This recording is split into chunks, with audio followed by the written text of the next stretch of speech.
H mu naught को हम लोग ऐसे भी लिख सकते हैं, HC1 लैम्डा नॉट, तो यहाँ पे एच काट गया, तो हम लैम्डा नॉट को ऐसे भी लिख सकते हैं, C बाई म्यू नॉट। हमारे पास एक दो फॉर्मूलास होगा, फॉर्मूला क्या हो गया, phi is equal to H mu naught. इसको तो हम लोग का एक और इक्वेशन पढ़ेंगे, अभी आपको समझ नहीं आएगी क्योंकि मैंने पढ़ाया नहीं। E is equal to five plus kinetic energy, जो हमारे पास फाइव होती है ये हो जाएगी मिनिमम अमाउंट ऑफ एनर्जी,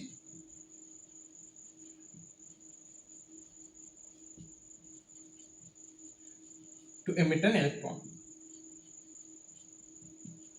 और काइनेटिक एनर्जी हो जाती है वो इलेक्ट्रॉन एमिट होने के बाद कितने काइनेटिक एनर्जी से जा रहा है, उससे हम लोग ये निकाल सकते हैं उसका पर्टिकुलर इलेक्ट्रॉन की मतलब जितना एनर्जी हम लोग दिए हैं। तो मैं ये इसीलिए बता रहा हूँ ताकि आपका ये इक्वेशन बाद में समझ में आ जाए। तो अभी हमारे पास सबसे पहली बात क्या क्या चीजें समझ में आई, अब हमें ये दोनों चीजें समझ में आ गई, फॉर्मूला भी समझ में आ गया। इसके बाद मैं बताऊंगा फोटो इलेक्ट्रिक के सारे फॉर्मूलास, अभी तो फिलहाल नहीं बताता क्योंकि हर चीज को डाइजेस्ट करने में टाइम लगती है, धीरे धीरे चलेंगे, अब कोई ज्यादा जल्दबाजी नहीं है, सब कुछ करेंगे हम लोग।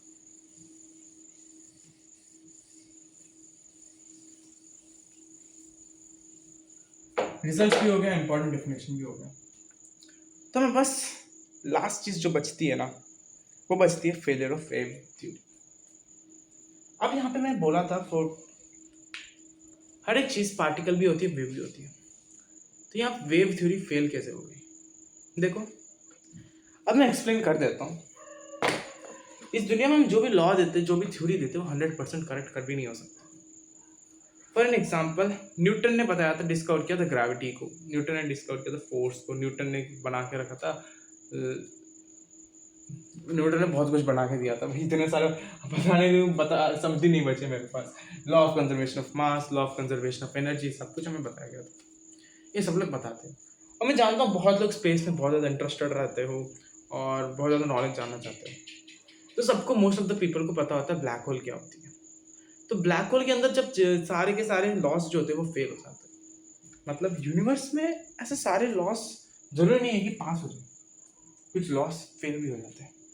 कभी कभी law of conservation of energy कुछ जगह पे नहीं लगती, लेकिन कुछ जगह पे लगती है।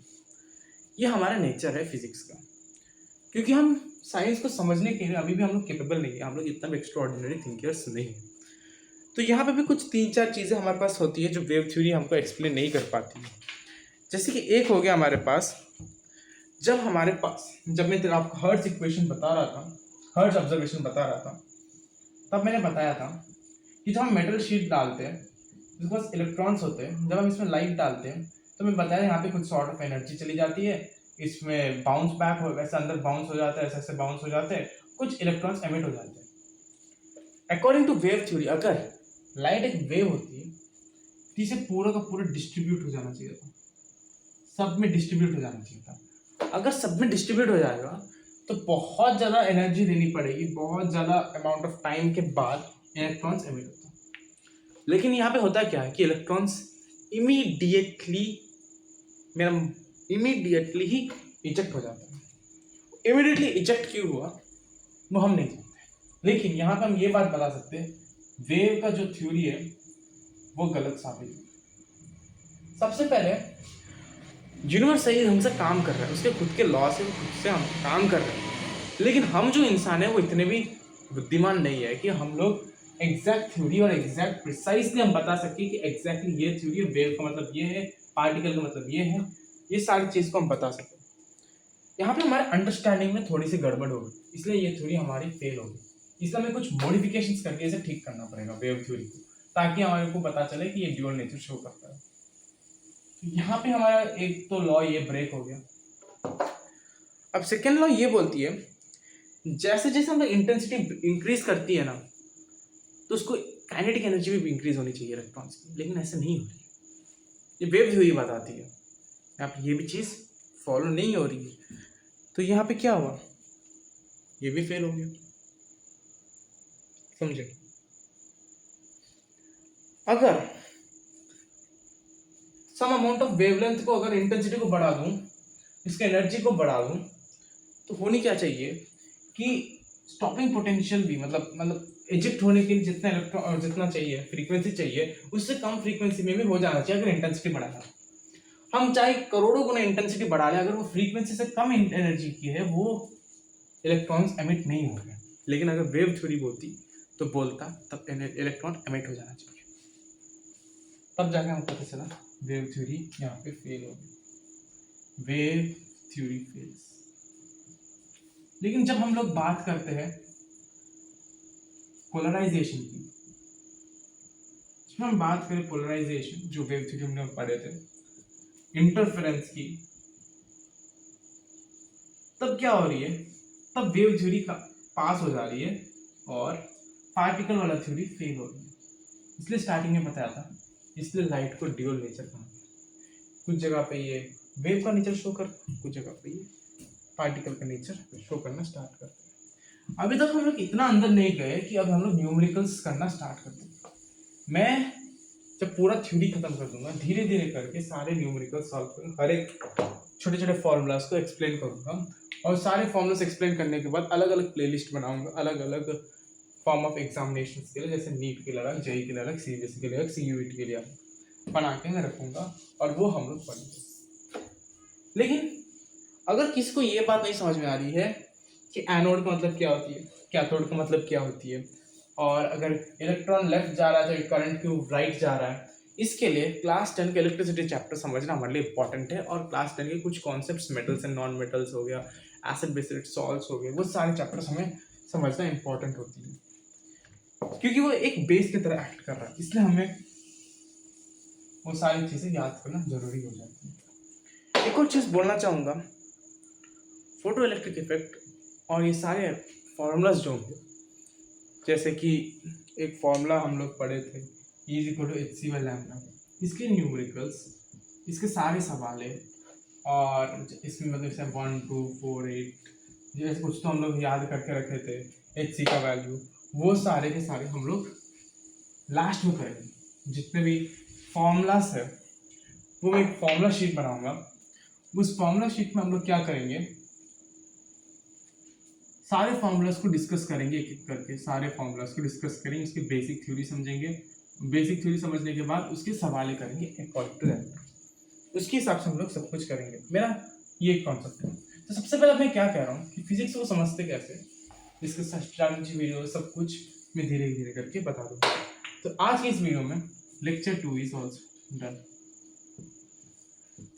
तो और 2 लेक्चर के बाद आपका चैप्टर डन हो जाएगी, और दूसरा लेक्चर हो जाएगा आपके पास थोड़ा बहुत न्यूमेरिकल्स आ जाएंगे आइंस्टाइन के बारे में, फोटो इलेक्ट्रिक इफेक्ट के बारे में। अभी तक फोटो इलेक्ट्रिक इफेक्ट खत्म नहीं हुई, वो हमें इक्वेशन देते हैं E=5 + काइनेटिक एनर्जी, वो कल पढ़ाने वाला हूँगा, और इसके बाद फोटो सेल्स भी पढ़ेंगे, और एट द एंड में मैं आपको बता दूंगा हाइजेनबर्ग अनसर्टेनिटी प्रिंसिपल, और एक लेक्चर तो ये इसमें चला जाएगा, और दूसरा लेक्चर हाइजेनबर्ग अनसर्टेनिटी प्रिंसिपल, और एक डी ब्रॉगली वेवलेंथ में